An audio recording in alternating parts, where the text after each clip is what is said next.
Hello guys, welcome back. Now today, I want to talk about not really underrated goalies, not really the best goalies, but the most surprising goalies from this year, how they performed, and the most surprising goalies that I would say, oh, they're in the dumpster this season. I don't expect them to do all too well, and they come out and then play very well this season. Now, these aren't any particular order, even though I got a couple of honorable mentions. I have 5 goalies that I'm going to list off here.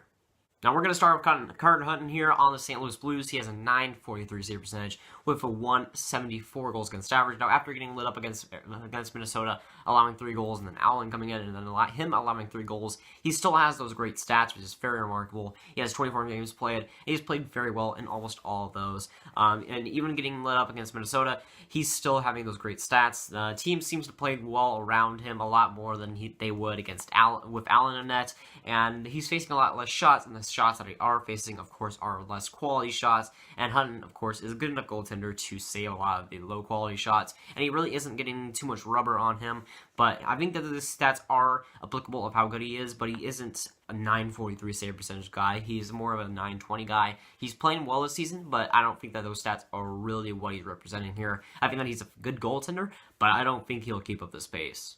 Next up, we have Connor Hellebuyck on the Winnipeg Jets, who has a .924 save percentage with a .232 goals against average, 44 games played. He's the Jets starter after all. He's playing fantastic, even with all the games played and all the rubber that he's faced. He just keeps going.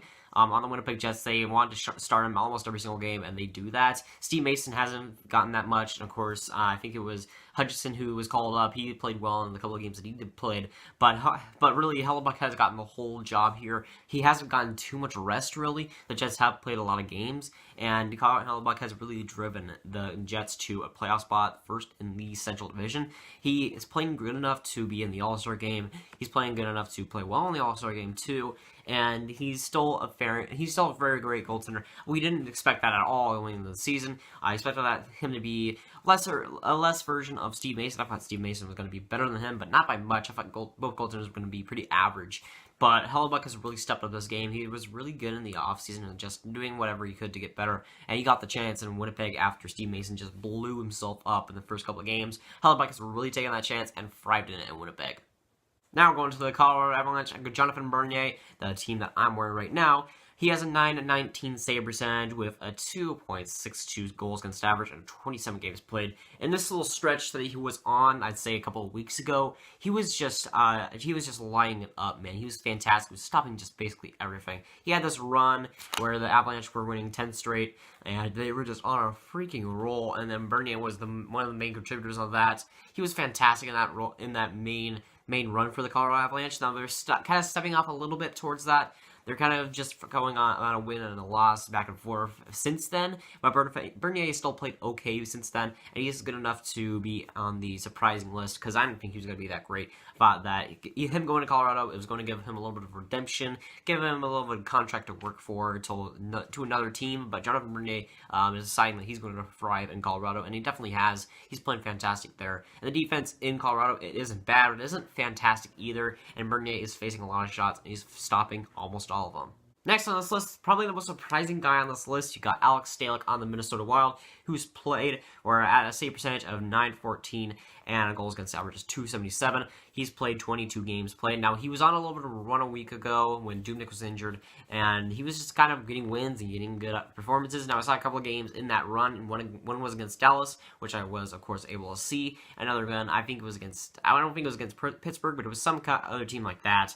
And he played fantastic in those 2 games that I watched, and he was facing a lot of rubber. The Minnesota Wild defense was kind of letting him up to dry at a few opportunities, but he was facing a lot of good opportunities. He was saving a lot of them, and he was saving some good high-quality chances. And, of course, Stalock, at the beginning of the season, who would have thought that he would be the backup of the Minnesota Wild? I didn't think that they would give him that chance. I thought he was going to be an AHL guy, maybe get a couple of NHL starts here and there, but the Minnesota Wild gave him the chance at the backup role, and he's really done fantastic in that.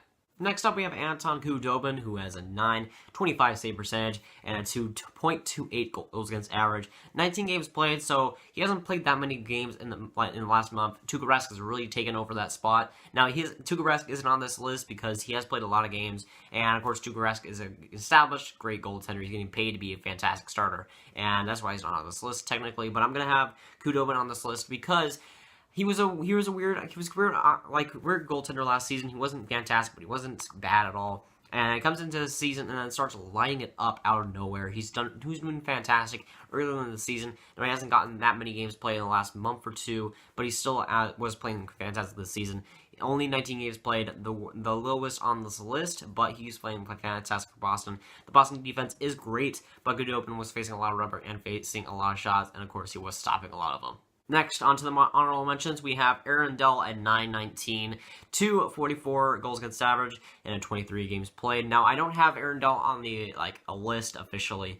Let's say a list in quotation marks, because Aaron Dell was fantastic last season. Now, I expected him to continue it this season. I picked him up in fantasy.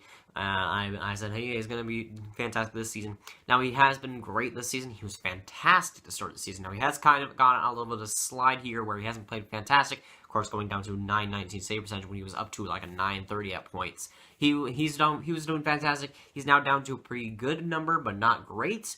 And now he's still playing average. So he's not doing fantastic. Just honorable mention, he was playing fantastic early in the season, though, so I'll give him credit for that.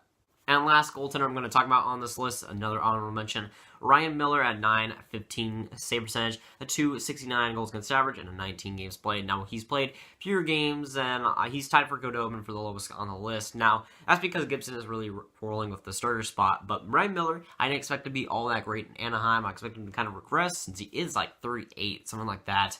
And he's playing great, though. The numbers aren't really indicative of what he's playing right now. He has a 915 save percentage, but he's facing a lot of shots. Anaheim in the beginning of the season was just letting those shots fly past everybody, and the defense for Anaheim was letting on a lot of shots. And Ryan Miller was stopping a lot of them. Now, the save percentage isn't fantastic. It's about league average, but it's still good enough when you're facing 40 shots a game. And that's what Ryan Miller has done for most of the season. He's facing lots of shots for how many games he's playing, but he's playing very well for how many shots he's facing, and he's saving a lot of them. But hey, comment down below and tell me who I missed, because I probably missed somebody.